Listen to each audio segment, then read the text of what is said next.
Shalom teman-teman, kembali lagi dengan saya Alma Zahra. Saya kuliah di Universitas Islam Negeri Sumatera Utara, jurusan Ekonomi Islam. Baik, di sini saya akan melaksanakan tugas dari Ibu Khairi Tambunan, di mana beliau mengajarkan mata kuliah Ekonomi Moneter Keuangan Islam. Nah, di sini saya ingin melaksanakan tugas yaitu tentang meresum bagian dari konsep uang menurut konvensional dan dalam pandangan Islam. Nah, di sini saya akan mengartikan bahwasanya uang dalam pandangan Islam yaitu pengertiannya al-naqdu, berarti yang baik dari dirham. Menggenggam dirham membedakan dirham, dan al-naqdu juga berarti tunai.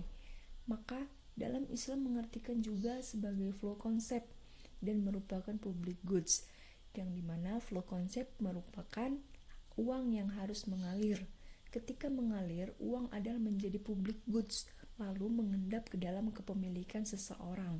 Maka uang tersebut menjadi pemilik pribadi atau disebut dengan private goods.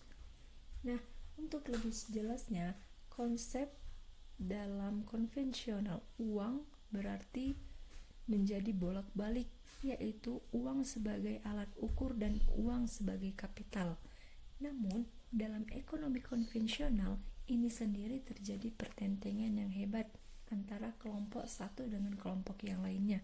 Namun, diartikan sebagai secara umumnya bahwa mereka mengatakan uang adalah sebagai flow konsep, maka uang diidentikan dengan modal atau kapital.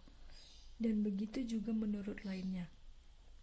Nah, kemudian di sini ada fungsi dari uang, yaitu adalah uang sebagai alat ukur. Dengan adanya uang, proses tukar menukar atau perdagangan akan lebih mudah, cepat dan lancar. Dengan memiliki uang, mempermudah menukarkannya dengan barang yang diinginkan sesuai apa yang kita butuhkan. Uang sebagai satuan hitung atau satuan nilai.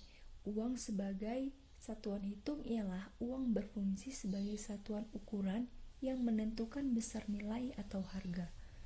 Berbagai jenis barang yang memudahkan untuk menemukan nilai dan harga suatu barang yang kita inginkan.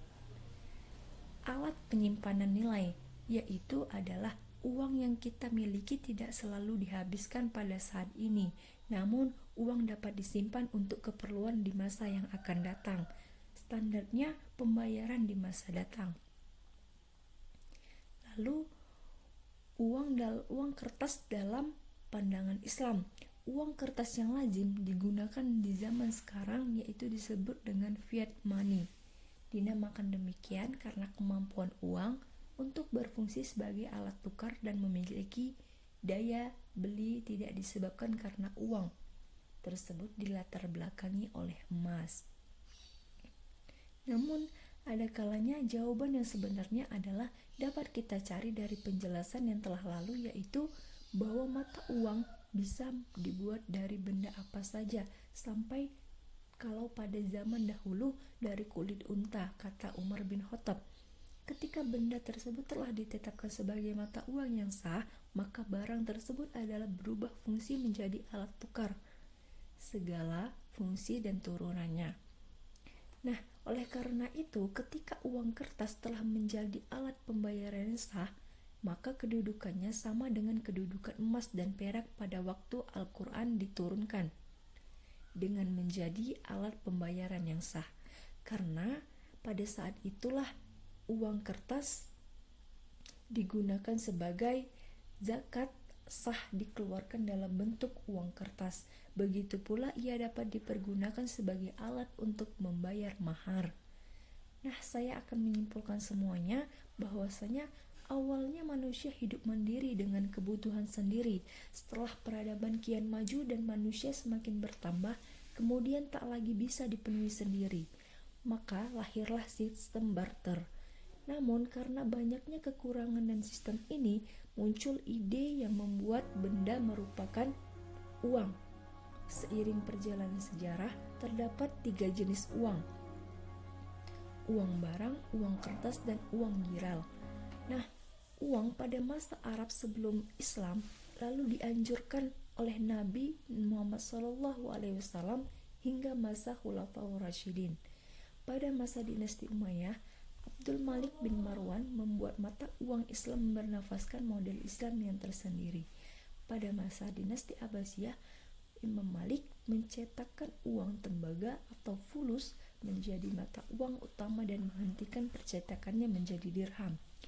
Uang adalah alat yang mempunyai nilai tukar suatu barang yang akan didapatkan oleh seseorang untuk memenuhi kebutuhan dan mempunyai legalitas perundang-undangan yang diberlakukan oleh suatu institusi pemerintahan.